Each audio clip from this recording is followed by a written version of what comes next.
Les invito a buscar en sus Biblias, en la carta del apóstol Juan, la primera carta del apóstol Juan a la Iglesia Universal, el capítulo 2.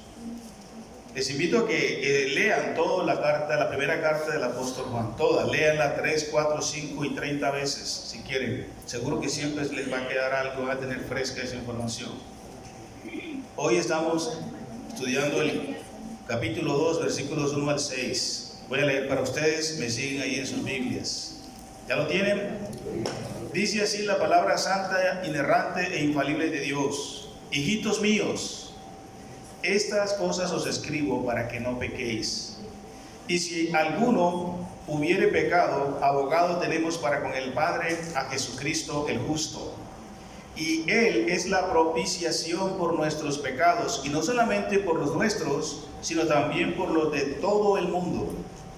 Y en esto sabemos que nosotros le conocemos, si guardamos sus mandamientos. El que dice, yo le conozco, y no guarda sus mandamientos, el tal es mentiroso, y la verdad no está en él. Pero el que guarda su palabra, en este verdaderamente el amor de Dios se ha perfeccionado. Por esto sabemos que estamos en Él. El que dice que permanece en Él debe andar como Él anduvo. Bendito es el Señor por su palabra, mis hermanos. Pensando en eso, en la evidencia de la vida cristiana, y que esta se muestra de manera práctica, ayúdeme por favor. El domingo pasado estudiamos sobre la transparencia de la comunión, ¿se acuerdan?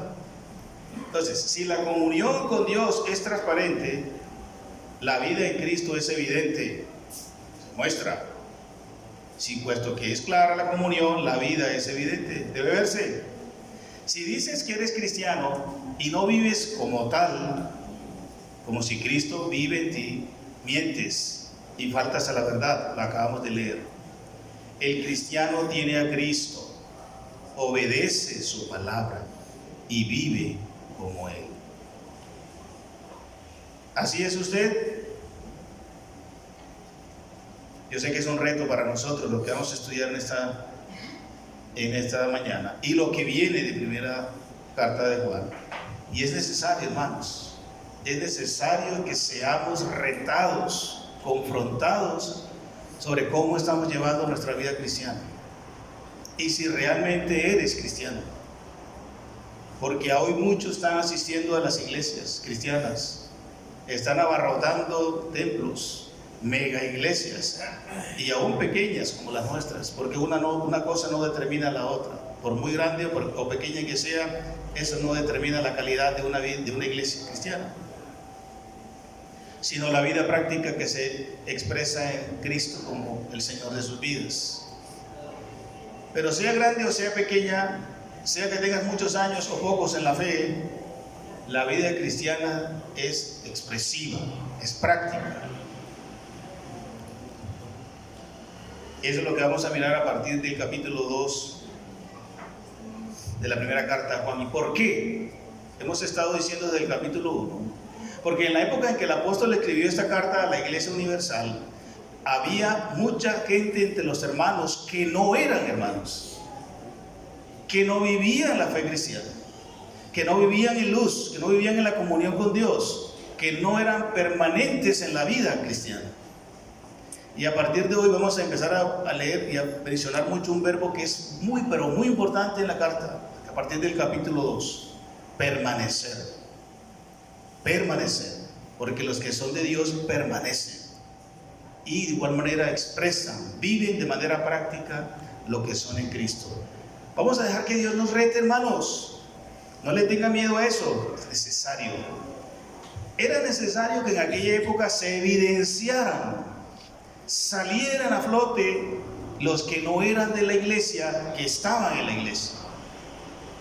Hoy día también es necesario este tipo de mensajes, porque como en aquella época se ha metido en la congregación mucha gente que viene buscando otros intereses no espirituales y están sentados aquí entre las bancas estas, posiblemente, hermanos, miremos a ver quién, no lo sé, Dios lo sabrá, Dios lo sabe, y esta palabra los evidencia, y muchos no se quedan porque no soportan la sana doctrina.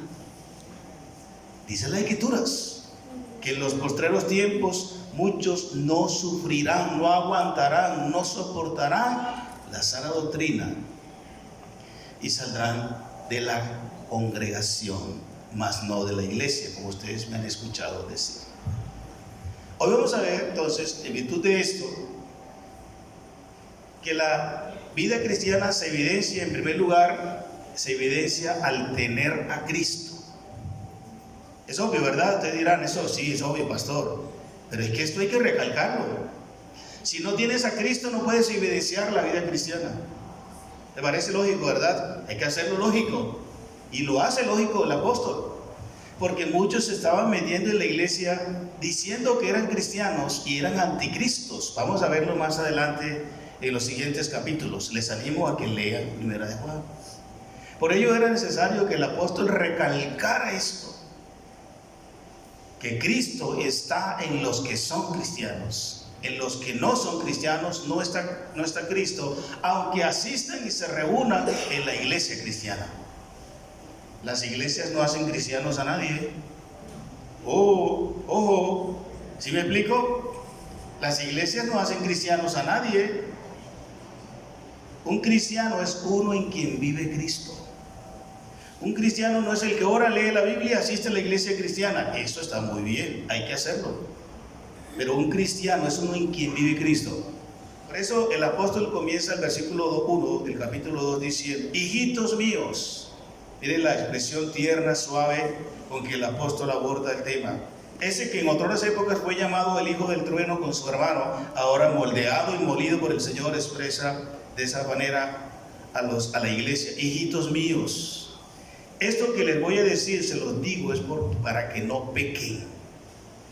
Para que no pequen. La semana anterior hablamos de aquel que dice que no tiene pecado, es un mentiroso, porque Dios dice que sí tienes pecado.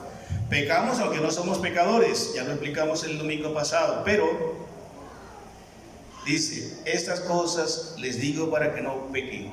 Y si hubieren pecado, abogado tenemos para con el Padre, a Jesucristo el justo.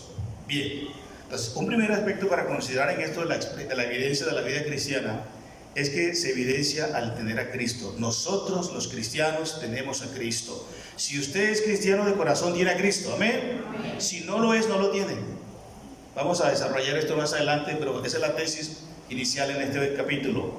Y lo tenemos como ¿qué? Como abogado, como nuestro abogado. Ya en esa época había abogado, habían abogados, habían personas que se preparaban, se especializaban para ser defensores ante los jueces por algún delito que se le acusaba, por alguna falta cometida contra la ley, contra las buenas normas, en fin. Y era necesario que alguien le defendiera, porque ya entre los romanos habían leyes que se aplicaban tanto en Roma como donde Roma tuviese jurisdicción. En Judea, en Samaria y todas esas regiones funcionaba la ley religiosa de los judíos, pero legalmente la de los romanos. Y era necesario que cuando a alguien se le acusaba de algo, sea verdad o no, había personas especializadas para defenderlo ante los jueces. De igual manera, el término paracletos, que ustedes han escuchado que se utiliza también para el Espíritu Santo, es el mismo aquí para Cristo. Es uno que está al lado de él para defenderlo ante las autoridades o ante quien lo acuse, ante los jueces. También para interceder, estar como intermediario, por supuesto, a favor de él, de ella. Y también uno que está al lado para consolarlo, para animarlo, para animarla. Si usted tiene a Cristo, Cristo está en ti también con esta función, con este ministerio. Él está en ti como tu abogado para defenderte ante el Padre. ¿Cómo así defenderme ante el Padre? Una forma de decirlo es para presentar, obviamente, ante el Padre que cualquier acusación que Satanás, el diablo, quiera hacer contra nosotros, como lo hizo con Job, Y dice Apocalipsis que Él se presenta ante el Padre nuestro para acusar a los cristianos. Y el Señor Jesús se presenta ante el Padre para decir: mire, yo, Padre, ya pagué por ellos. Yo pagué por ellos con su sangre preciosa. Y para intermediar también, Él está a la derecha del Padre ofreciendo ruegos por nosotros, dice las Escrituras, como lo hace también el Espíritu Santo. Y por supuesto nos consuela. Capítulo 14 de Juan, cuando dice: yo os enviaré otro Paracletos. Así no dice la versión Reina Valera, ¿verdad? Porque eso sonaría raro. Otro Consolador. Utiliza esta misma palabra de abogado. La de Juan es la misma esta, pero en el contexto es necesario hacerle una variación. Uno que está al lado para consolar. Allá no se utiliza como defensor porque el contexto indicaba ya otra idea. Entonces Jesús está a nuestro lado, siempre cerca, nunca se despega para consolarte. Por eso cuando te sientas afligida, afligido, que te están acusando, sea de algo que cometiste o no, si lo cometiste, confiesa y apártate. Si no lo cometiste, pídele al Señor que sea tu defensor, tu intermediario, y que te consuele de la acusación, del daño emocional, afectivo que te está o te ha generado. Ahí está tu Cristo, ahí está tu Señor, ahí está tu abogado, siempre para defenderte, interceder y para consolarte. ¿Cuántos lo creen? Si tienes a Cristo, Él es tu abogado. Si no lo tienes todavía, si en esta mañana hay alguno que no tiene a Cristo en su vida, con la certeza que la Escritura lo indica, Él no te defiende ante el Padre. Él no es tu intercesor ante el Padre. Él no es tu consolador ante nada. Necesitas a Cristo como tu Señor. Ven esta mañana. Cree que Él murió por tus pecados. Cree que Él derramó su vida por ti para darte una nueva vida y una correcta relación con el Padre, y será tu abogado. Vamos, si todavía no lo has hecho, te invito en esta mañana a que lo hagas.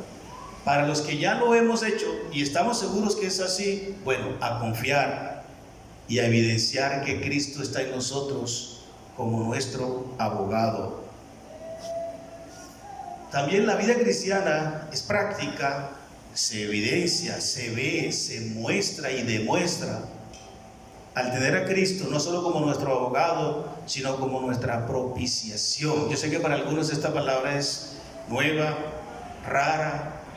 Bueno, ya les explico. La palabra propiciación mayormente se utilizaba en el Antiguo Testamento y se utilizaba en el sentido de ofrecer un sacrificio, una ofrenda para satisfacer la ira santa de Dios, justa y correcta.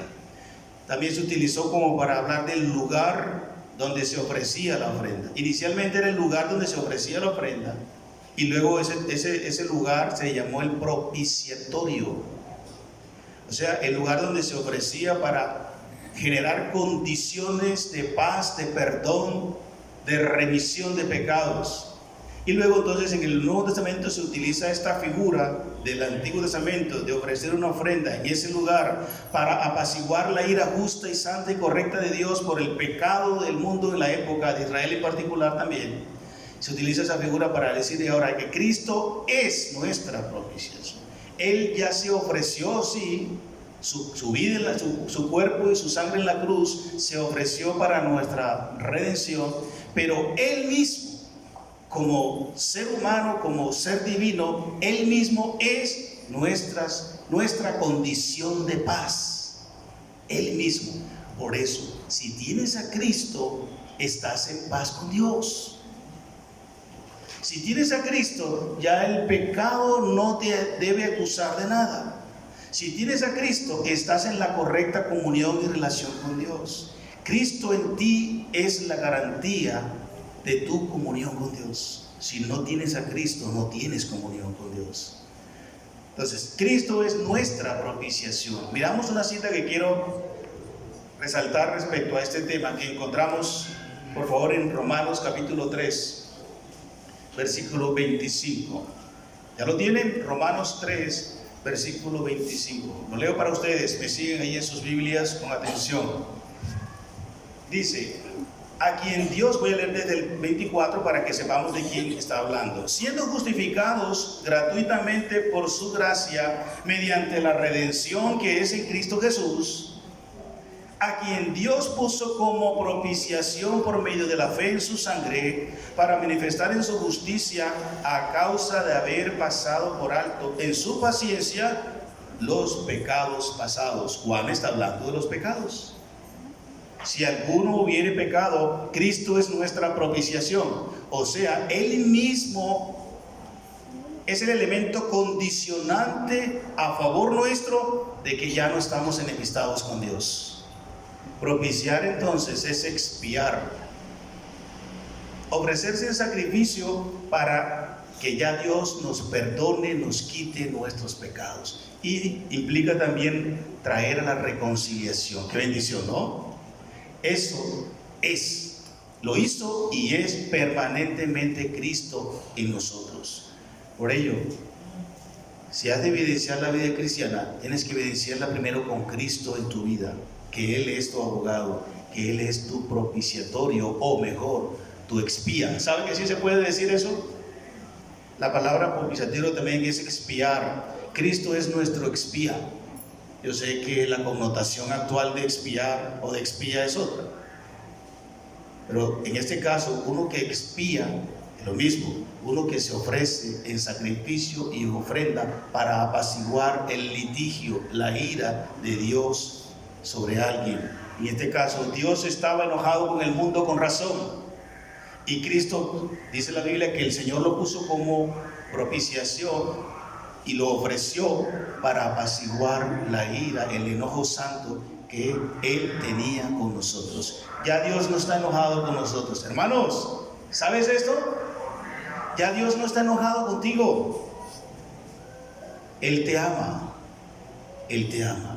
Pero pastor, ¿y entonces por qué tengo tantas necesidades y problemas y siento que la mano de Dios está sobre mí? Yo no dije que Dios no te disciplina. Dios sí te disciplina, Dios sí te castiga, pero ya no lo hace por ira, porque ya Cristo apaciguó el enojo de la ira santa de Dios. Ahora te disciplina porque eres hijo. Bien hecho. Sigue haciéndolo, Padre. ¿Cuántos dicen amén a esto? Amén. Seguro que Dios sigue disciplinando. Que siga. Si lo necesitamos, que siga. ¿Cierto, hermanos? Por lo tanto, Cristo se evidencia en nosotros porque es nuestra expiación, propiciación. Él con su cuerpo, con su sangre. Dice la Biblia, la manera de esto es que es por medio de la fe. Vea esto. Ese acto por el cual Cristo es nuestra propiciación se hace efectivo por la fe. Tienes que creer. Si alguien esta mañana otra vez, lo vuelvo a repetir, no tiene a Cristo, no tiene el perdón de Dios. ¿Quieres tener el perdón de Dios y que la obra de Cristo en la cruz, la expiación, se haga realidad en tu vida? Cree en Él. Dice el texto que acabamos de leer, es por la fe. ¿En qué? En su sangre. No en tus esfuerzos, no en una iglesia determinada, no en un pastor determinado, un profeta o un ungido, como le llaman ahora, un apóstol. Nada que ver con esos ni con esas iglesias. Es por la fe tuya, el elemento humano que Dios exige, la fe, aunque es un don de Dios también, y en su sangre. La una y la única y perfecta sangre ofrecida para salvar a toda la humanidad es la de Jesús. No tienes que latigarte, flagelarte, cortarte en ninguna parte y derramar sangre para que Dios tenga que perdonar tus pecados. No pierdas el tiempo. Te puedes mutilar si quieres, dice la Biblia. La una y única y perfecta sangre derramada que Dios acepta y aceptó, la sangre de Jesús. ¿Estás leyendo la Biblia conmigo? Eso es lo que dice la Escritura. Entonces, la vida cristiana se evidencia en la práctica teniendo a Cristo como nuestra propiciación, y es por la fe y es en su sangre. También dice el texto en cuanto a la propiciación. ¿Para qué es? ¿Para qué Cristo es nuestra propiciación? O sea, el elemento por el cual ya Dios no está enemistado conmigo, porque Cristo generó las condiciones de paz entre nosotros y Dios, para que Dios mostrara su justicia. ¿Cuál justicia? Que alguien tenía que pagar por los pecados de la humanidad. Usted tenía que pagar por sus pecados. Usted era el responsable, usted era el culpable y yo también. Dice el apóstol, si alguno hubiere pecado, ¿hemos pecado? ¿Hemos pecado? Sí. Claro, vamos a admitirlo, ya lo hablamos un poco la semana pasada y nos vamos a meter más con esto en el capítulo 3. Entonces, sin derramamiento de sangre no había perdón, remisión de pecados. Todos pecaron y están destituidos de la gloria de Dios, y la decisión del Santísimo era juicio eterno. Alguien tenía que pagar. No había ni habrá nunca un ser humano que pudiera ofrecer un sacrificio excelente, perfecto, ideal. El único, Jesús. Por eso Él se hizo hombre, para ofrecer y cumplir con la demanda santa de Dios. Por eso, para mostrar a Dios que Él es justo, Cristo murió, cumplió, y ahora sí, deuda saldada. ¿De quiénes? De todos los que creen, ya lo vimos, por la fe. Y también para mostrar su paciencia. Vaya que su paciencia. Hemos hablado en otro tiempo de la longanimidad de Dios, un término que en castellano casi no usamos. O sea, la paciencia extendida, amplia de Dios con la humanidad.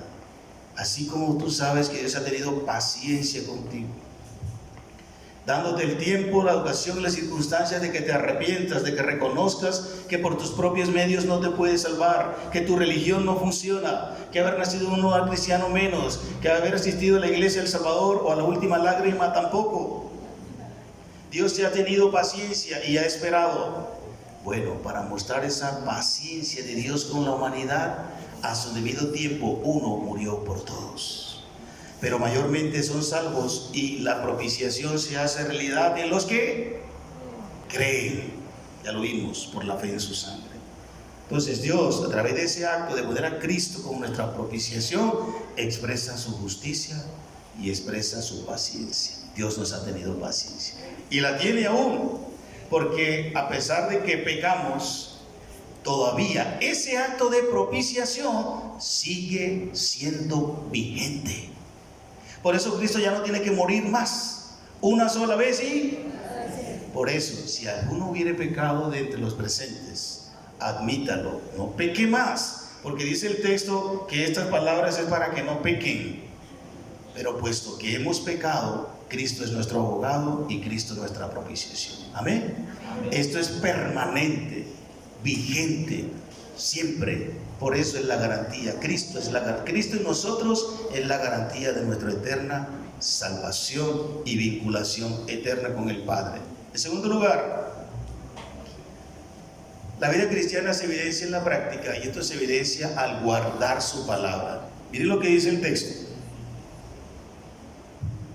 En esto sabemos que nosotros le conocemos si guardamos sus mandamientos. Míralo, hermanos. ¿Usted dice que conoce a Dios? ¿Usted dice que es hija de Dios? ¿Usted dice que es un cristiano? ¿Por qué? Pastor, porque yo leo la Biblia. Pastor, porque yo oro y con intensidad. Y yo ayuno. Y ella ayunaba hasta más que el Señor, 50 días. Porque yo ofrendo. Porque, ¿qué más? Bueno, no sé qué dijeron por ahí. Ayuda a los pobres. Ayuda a los pobres, ¿verdad? Bueno, esperamos que sí sea. No lo sé qué más. Pero dice la Biblia que una evidencia de que lo conoces es que guardas su palabra. ¿Guardas su palabra? No responda muy rápido, piénselo primero.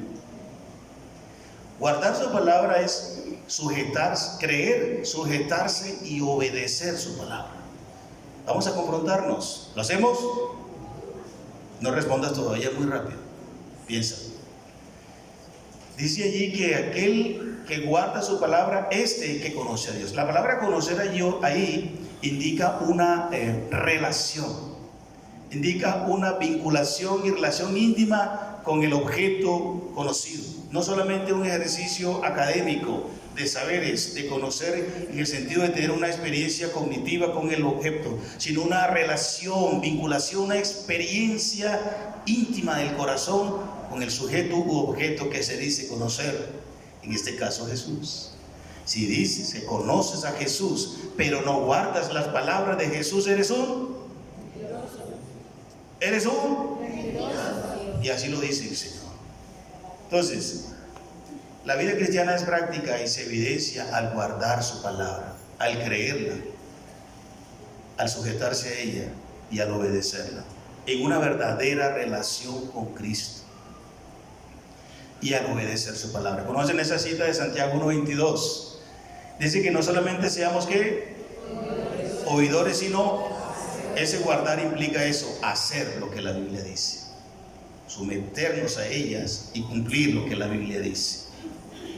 También se evidencia en guardar su palabra que ésta se guarda en verdad. Miren lo que dice el versículo 4: el que dice yo le conozco y no guarda sus mandamientos, el tal es mentiroso y la verdad no está en él. Les agradezco que a lo largo de este estudio no pierdan de vista esa palabra, porque ha arrancado el versículo 4. El que dice, el que dice, el que dice. Si uno, si usted, si no ama, si no anda, el que dice ser hermano, porque eso estaba pasando en la iglesia en aquella época. Muchos decían ser, pero no eran. Y de eso se trata la carta: mostrar quiénes sí son y quiénes no eran, evidenciarlos, porque la vida cristiana es evidente, es práctica, y estos no estaban llevando vida en Cristo. Por eso es necesario que hablemos en este tiempo también, porque hay muchos que no están llevando vida en Cristo, no son. No sé si están sentadas o sentados aquí, yo espero que no, pero no lo sé. El Señor los irá evidenciando. Guarda su palabra en verdad. ¿Cuál verdad? La verdad de Dios. Busquen por favor esa cita en San Juan 7:28. San Juan 7:28, al respecto del tema.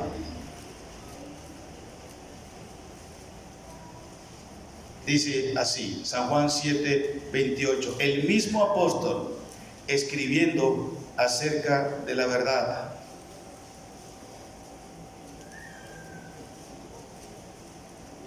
Acerca de la verdad de Dios. Jesús entonces, enseñando en el templo, alzó la voz y dijo: a mí me conocéis y sabéis de dónde soy, y no he venido de mí mismo, pero el que me envió es verdadero, a quien ustedes no conocen, pero yo le conozco, porque de él procedo y él me envió. ¿De quién está hablando ahí? Padre. El Padre envió al Hijo y ellos no lo conocían, hablando a los judíos fariseos de la época, porque el que conoce a Cristo, las palabras de Cristo, oye y sigue. Ellos no conocían, y Jesús destaca aquí: y el que me envió es verdadero.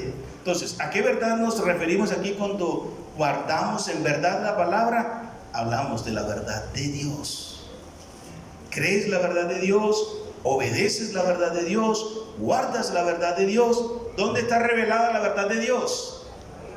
En su santa palabra. Ahora, por ahí hay muchos abrogándose verdad de Dios, diciendo que son profetas de Dios, apóstoles de Dios, pastores de Dios, siervos de Dios, pero la palabra de Dios no predican.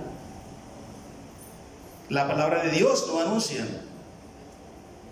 Entonces Jesús dice que aquel que evidencia la vida cristiana guarda en verdad la verdad de Dios. Segundo, también la verdad de Jesucristo, por supuesto.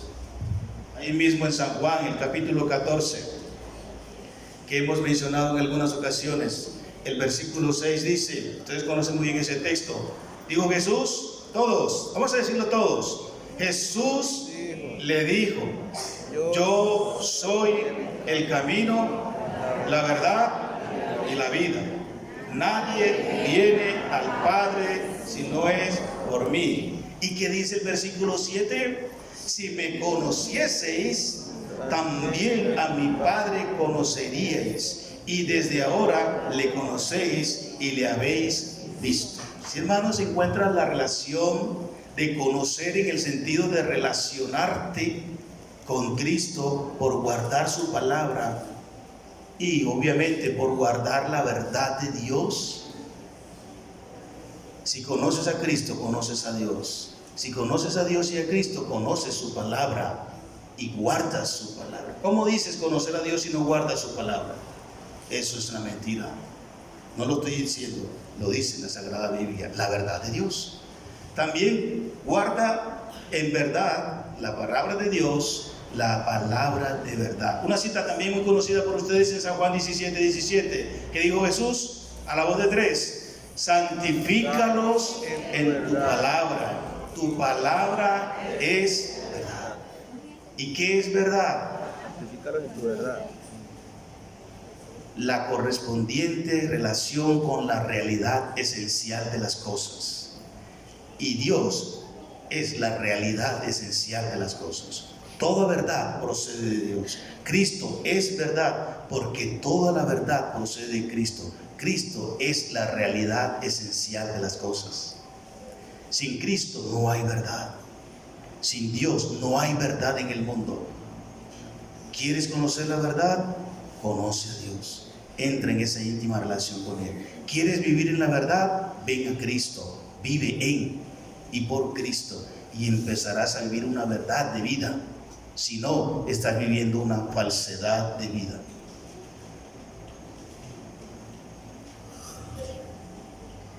Se evidencia también al guardar su palabra en tercer lugar, porque esta verdad o esta palabra mejor se guarda por amor. Interesante este aspecto. Versículo 5.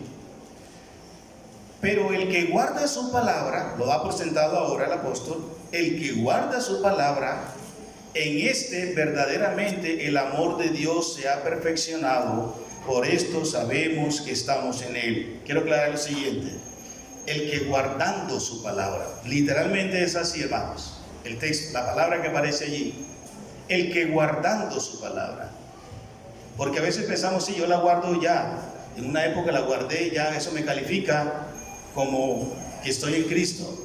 La idea de ese texto es un participio que en el castellano es un gerundio que indica una acción continua y permanente del verbo. El que guardando y sigue y continúa guardando la palabra, dice, ese es el que tiene a Cristo, ese es el que anda en la verdad de Dios. El que guardando su palabra, en este verdaderamente el amor de Dios se ha completado, es pleno en el que guardando su palabra, el que continúa guardando su palabra. Aquellos que no son de Dios, no guardando su palabra, o sea, no están guardando su palabra. Así que, mis hermanos, el que ama obedece su palabra. Hace poco leímos una cita: si me amáis, San Juan capítulo 5, si me amáis, guardad mis mandamientos. Por lo tanto, Dios está en quien guarda o obedece o sigue o hace su palabra o practica su palabra. ¿Estás guardando la verdad de Dios? ¿Crees, obedeces permanentemente la verdad de Dios? Vamos a confrontarnos, o mejor, dejémonos que el Señor nos confronte. Necesitamos evidenciar los que no son. Yo espero que todos los que están en esta mañana son los que dicen lo que dicen ser. El texto se repite varias veces. El que dice, tú dices que eres cristiano, pero no guardas la palabra de Dios. ¿Con qué frecuencia lees la Biblia? A ver, ¿con qué frecuencia tienes ese devocional, esa lectura frecuente, regular, diaria con Dios? ¿Con qué frecuencia obedeces, practicas, haces irrestrictamente lo que Dios dice en su palabra? Cuando te conviene la aplicas, la practicas, la obedeces. Cuando ves que no se ajusta a tus intereses, gustos y deseos y planes y proyectos personales, ahí la guardas y no sé dónde, cuándo, cómo. el que guarda su palabra, en esa verdaderamente el amor de Dios se ha completado, se ha perfeccionado, es lo que quiere decir. Dios está en el que obedece su palabra. Tercer lugar, el último versículo dice, el que dice, otra vez, noten que vuelve a utilizar la misma frase, el que dice que permanece en él debe andar como él anduvo. Uy, nos las puso difícil el Señor. Primero dice que la vida cristiana se evidencia en que Cristo está en esa persona. Si no está, no es cristiano, no tiene que evidenciar nada. Busque a Cristo para que lo pueda expresar, vivir. 2, la evidencia de la vida cristiana es el que guarda su palabra, el que está guardando su palabra. Bueno, Señor, yo a veces la guardo de vez en cuando me acuerdo, está bien. Pero ahora nos las complica más, Juan. Dice que el que permanece en él debe andar como él anduvo. Nos la complicó el Señor, ¿verdad? Es necesario que nos las complique. Es necesario ese reto.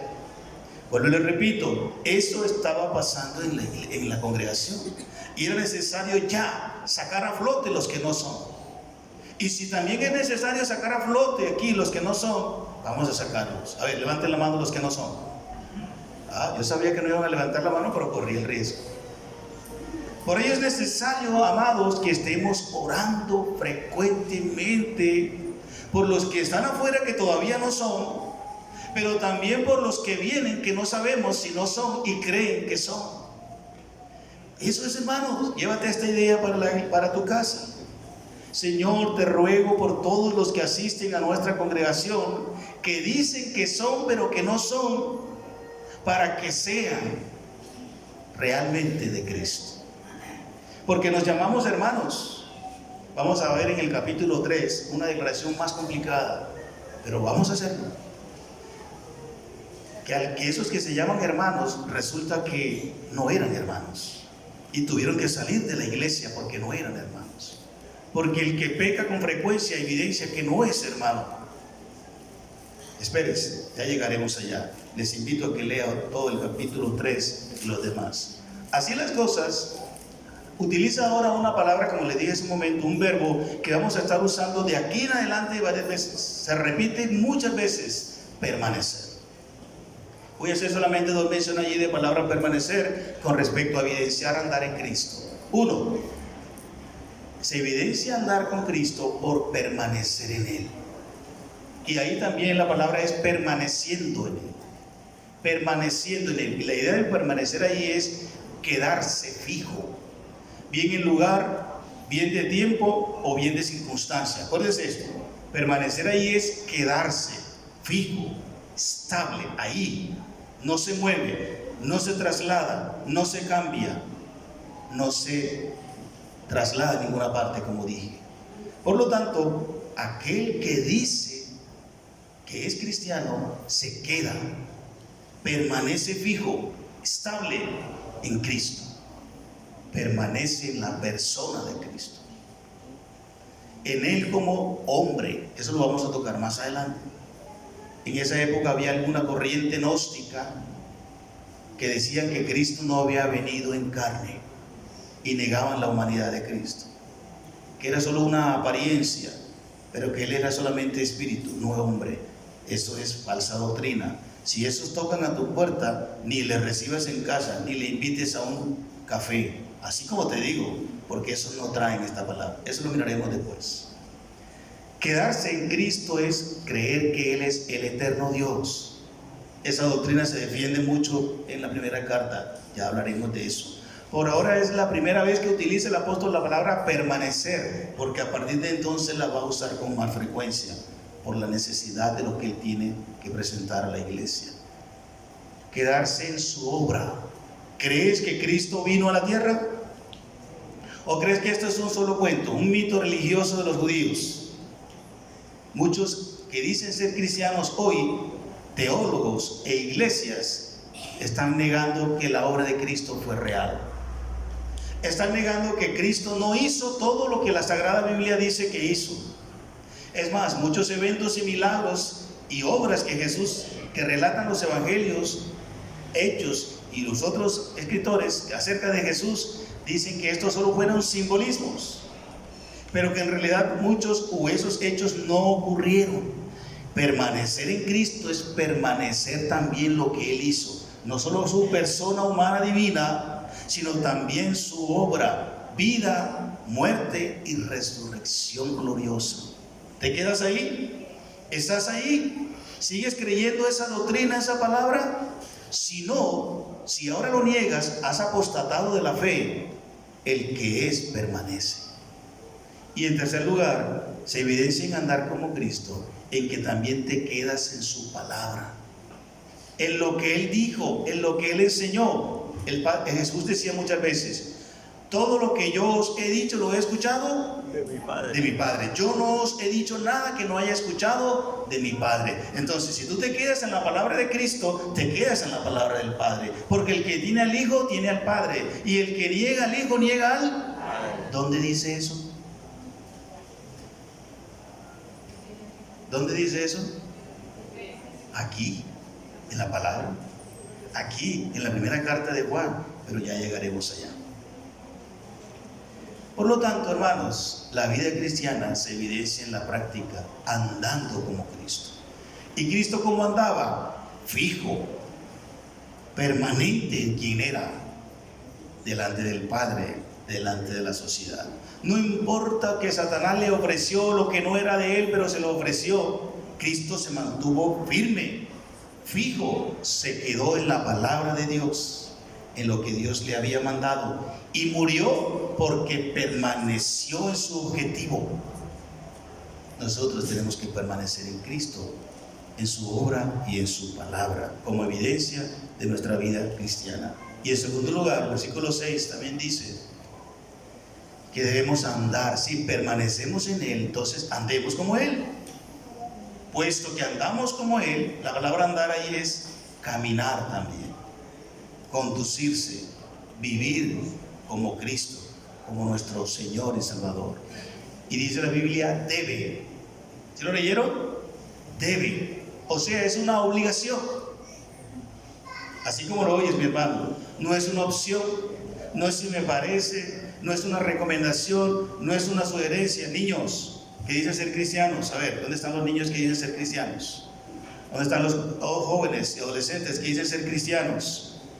Debes andar como Jesús, debes vivir como Jesús. Los adultos, nosotros, tanto los que tienen o no tienen canas, a ver, ¿dónde están? Los que tienen 5, 10, 20 y 40 años. Permanecer en Cristo indica andar como Cristo, caminar como Cristo, vivir como Cristo, conducirnos como Cristo. Dice el texto, ¿verdad? Dice el texto, andando en qué? En su amor, andando en su verdad, andando en su luz, andando en su espíritu. Sí, hermanos, esas palabras que acabo de mencionar son claves en la primera carta del apóstol Juan. La vamos a encontrar varias veces. Ustedes van a darse cuenta en el estudio. El que vive en Dios, vive en amor y Dios en él. El que no ama a su hermano no es de Dios, porque Dios es. En esto conocemos que amamos a los hermanos. O en esto el mundo también conocerá que somos sus discípulos, en que tenemos amor los unos por los otros. ¿Cómo digo que amo a Dios a quien no he visto y aborrezco a mi hermano a quien he visto? Esto es contradictorio. Si yo amo a Dios, también amo a mi hermano. Si yo aborrezco, la palabra obedecer ahí es odiar. Yo no puedo odiar a mi hermano, por mucho malo que me haya hecho. Yo tengo que perdonarlo y amarlo. Cuidado, el que odia a su hermano, el amor de Dios no está en él. Y si el amor de Dios no está en él o en ella, no tiene a Dios y no es cristiano. Esas confrontaciones hay que hacerlas, por favor. Eso lo dicen las Escrituras. Vamos a estar estudiando esto más adelante. Andando en su verdad, segunda carta de Juan, el capítulo 4. El apóstol Juan, escribiendo a la iglesia otra vez por segunda ocasión, le dice: mucho me gocé de ustedes que están andando en la verdad. Entonces, los que dicen ser cristianos andan, reciben la verdad, creen la verdad y andan en la verdad. En aquella época Jesús fustigó y retó y condenó a la generación de su época porque no recibían su palabra. ¿Y por qué no recibían su palabra? Porque no eran de él. Y él se los decía: si ustedes supieran quién soy y en nombre de quién hablo, mis palabras oirían, creerían y seguirían. Pero como ustedes son de vuestro padre, las obras de vuestro padre hacen. El que es de Dios oye a Dios. El que es de Cristo oye a Cristo y sigue a Cristo, andando en su verdad. El que es de Dios distingue la verdad. El que está impregnado de la verdad de Dios distingue y sigue la verdad, y enseguida rechaza la mentira. Y hoy día hay mucha mentira en algunas congregaciones que dicen ser cristianas. ¿Por qué? Por no leer, estudiar y fijarse permanentemente en la palabra de verdad, andando en su luz. Efesios 5:8. El Señor nos ha dado su luz, somos hijos de la luz, Cristo es la luz. Y hemos leído anteriormente en el capítulo 1: pero si andamos en luz como Él está en luz, tenemos comunión unos con otros, y la sangre de su Hijo Jesucristo nos limpia de todo pecado. Antes había dicho el 5: este es el mensaje que hemos oído de Él y os anunciamos: Dios es luz y ningunas tinieblas hay en Él. Si andamos o si decimos que tenemos a Cristo, andamos en luz. No andamos por ahí ocultos en pecado. No andamos en las tinieblas del pecado. Oh, mis hermanos, ¿qué estás haciendo en lo oculto para que no te vean? ¿Qué estás haciendo cuando no te reúnes en la célula, en el estudio? Cuando no estás en la casa, varón, esposo, esposa. Cuando no estás en la casa, que tienes ciertas oportunidades para tomarte algunas licencias, para darme lugar a algunos caprichos y gustos que he tenido reprimidos, y quiero darme algunos gustos. Eso no pasa nada. De vez en cuando no pasa nada. Tú sabes que es de la oscuridad, tú sabes que es pecado, tú sabes que eso no está en la luz de Dios, pero te quieres dar esas licencias. No tenemos licencias para el pecado. Comenzamos leyendo el texto que dice: estas cosas os escribo para que no pequéis. El Señor no quiere que pequemos. El Señor quiere que andemos siempre en luz, justicia y santidad. No quieres que andemos en lo oculto. Salga donde hay oscuridad de pecado. Apártese de los que andan en oscuridad del pecado. El cristiano anda siempre como de día, dice el Señor en otra parte. El Señor andaba con los que andaban en luz. Los amigos de Jesús eran sus discípulos. Ya no os llamaré mis siervos, sino mis amigos. ¿Quiénes son tus amigos a propósito? ¿Quiénes son tus amigas a propósito? ¿Ellas son de la luz o de las tinieblas? No respondas tan rápido, solo piensa. Si tus amigas o tus amigos no tienen a Cristo, están en las tinieblas. ¿Y qué comunión hay entre la luz y las tinieblas? El Hijo de luz anda con los que están en la luz. Y en cuarto lugar, con respecto a andar en Cristo, andando en su Espíritu. En el Espíritu Santo, en el Espíritu de Dios, en el Espíritu de amor, en el Espíritu de verdad, en el Espíritu de luz, en su Espíritu. Andad pues en el Espíritu y no satisfagáis los deseos de nuestra carne, porque los deseos de nuestra carne nos conducen a la oscuridad, al pecado, a practicar lo que es del pecado, de la oscuridad. Amados, ¿en qué está usted? ¿Usted anda como Cristo? ¿Camina, vive, se conduce como Cristo? Vamos a dejar que el Señor nos confronte esta mañana, ¿sí? Que el Señor me confronte. Todos estamos implícitos en lo mismo, implicados en lo mismo. El reto es para todos. No es para ustedes sino para mí, o para mí no para ustedes, para todos nosotros. Porque el Señor quiere que evidenciemos de manera práctica la vida en Cristo. Que el mundo pueda ver que realmente somos discípulos del Señor porque andamos, vivimos como Él. Concluyo así. Bueno, póngalo otra vez. Si dices que eres cristiano, vive como cristiano. Puesto que la vida cristiana se evidencia por tener a Cristo, guardando su palabra y andando como Él, entonces debemos pensar, hablar y vivir como Él. ¿Estamos dispuestos? ¿Estamos dispuestos? Bueno, muy pocos. Para todos también vamos a orar. No se preocupen. Pónganse de pie. Vamos a estar siendo retados en esta carta, todos. Pero el propósito es que nos afirmemos en lo que decimos tener y creer. Cierra tus ojos ahí donde está. Ahí donde usted está. Inclina tu rostro ante el Señor en una expresión genuina de humildad, de adoración y de sumisión ante Él. Usted dice que es cristiano, bueno, listo. Solo Dios y usted lo sabe. Vamos a dar por sentado que así es. Pero todavía tienes esas luchas con el pecado. Señor, aquí estamos ante tu presencia.